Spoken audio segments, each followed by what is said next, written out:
What's up, everybody? Jensen Cummings here. Thank you, as always, for tuning in. We're talking who gets to cook Asian food. Get clear on who we are. We create job stories, right? We're going beyond the job description. We want to tell a compelling, meaningful story.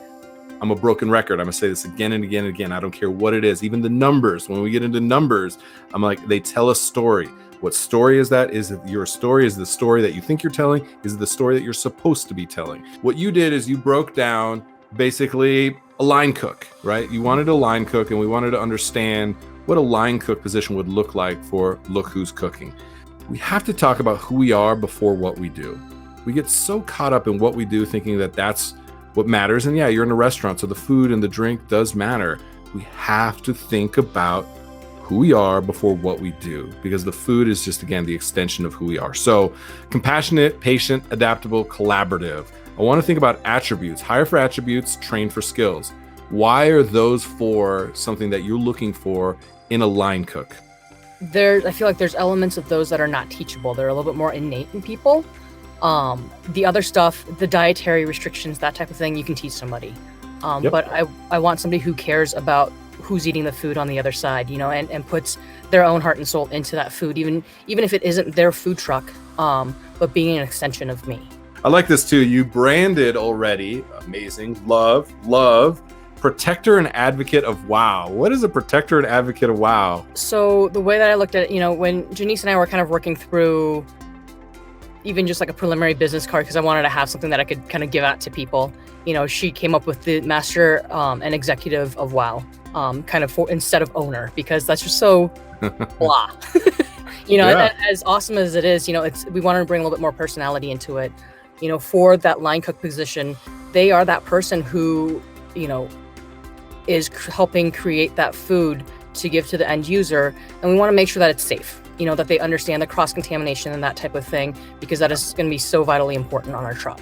Looking at on our flap top, if we're making something vegetarian, vegan, it's got a separate cooking surface, be it a separate pan, something like that meat products don't touch, because that could make somebody sick. Yeah. Looking at the truck being inherently gluten-free, so we don't have quite as much of that worry to navigate, but it's more about keeping the vegetarian and vegan items separate from the meat side of things. And when that ticket comes back and it says vegan or can't have dairy, what does that mean on what modifications might need to be made, or what menu items are they able to have, and can they go back, to, in case it was missed at the window of, hey, wait, this item does have dairy in it. Do they want to change it out for this other item, or how do they want to navigate that? I want them to understand that they are the last line of defense. Mm-hmm. You are absolutely the protector of that person getting exactly what they want. And so we need to find ways that we are celebrating the fact that they are able to navigate something that's counter to the way that we normally navigate cooking in a kitchen. So I want you to really, really think on that and find ways to have clear, specific language that communicates that. You get what you pay for and what you invest in. I was granted some really amazing opportunities on the front end of my career that I don't think I would be where I am without somebody taking a chance on me. And so for me, it's really about investing in that local community. Denver is not cheap to live in. And I don't want somebody having to work 3-4 jobs because nobody's paying a livable wage to be able to sustain and survive. So my goal is people that are working with me can work less jobs, hopefully, so that they're also a little bit more invested in what we're doing together. I want you to make the original dishes and the extension of those dishes. This feels like a way that you could take somebody through that journey.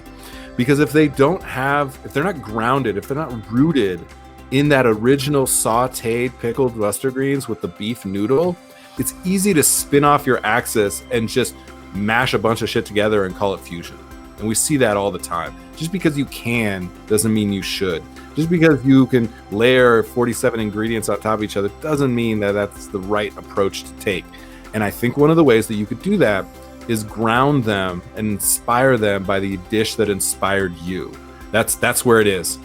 That's what it's going to take is communicating that to the people that you work with, and then making sure that they get paid well, making sure that they have a living wage, making sure that you invest in wages, benefits, culture, and education, the four pillars that I really focus on in investing in people.